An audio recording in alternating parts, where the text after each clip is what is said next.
récents incidents israélo-syriens ont ramené l'attention sur le Moyen-Orient, une des zones les plus sensibles du globe, où les problèmes du pétrole et de l'eau, sans parler des questions politiques, entretiennent une agitation quasi endémique.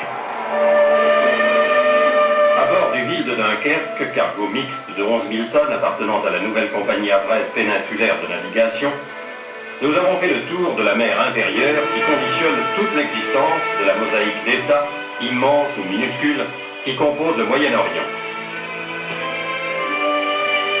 Le golfe Persique pourrait s'appeler la mer du pétrole.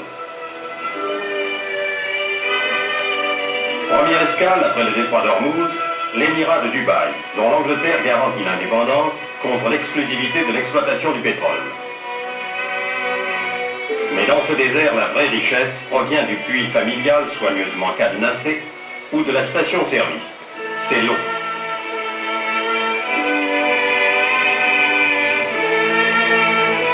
Nous n'avons pas trouvé ici d'image de dénuement plus frappante que celle de ces vaches condamnées pour vivre à dévorer les emballages de la Dubai Petroleum Company.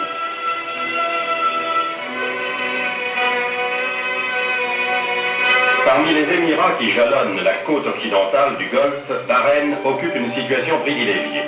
Ces curieux tumuli dont on a voulu faire les 100 000 tombeaux des guerriers de Nabucodonosor laissent aujourd'hui le passage au pétrole qui ne respecte rien. L'île principale de l'archipel de Bahreïn supporte un immense réseau de pipelines qui converge vers les Ouars, où 8 pétroliers peuvent venir butiner à la fois.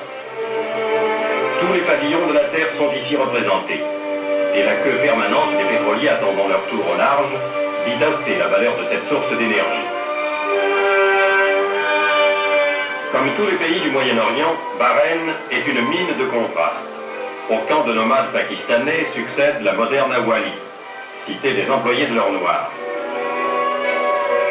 À Manama, la ville la plus importante de l'Émirat, 65 000 habitants, le muezzin est remplacé par un haut-parleur. Et les seigneurs arabes du pétrole se déplacent dans des voitures trop grandes pour les rues. Les contes des 1001 nuits modernes sont faits de comptes en banque fabuleux et de pare-chocs en or. Et la lampe d'Aladin est un puissant projecteur.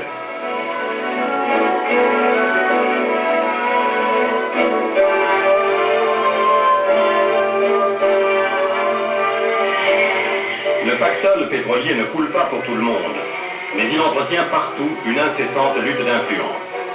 Sur ses bords, l'Orient misérable et l'Orient fastueux continuent à cohabiter dans l'incertitude d'un avenir que de temps à autre, une alerte vient remettre en question. Nous sommes ici, il ne faut pas l'oublier, au point de jonction des 3 continents qui composent le vieux monde.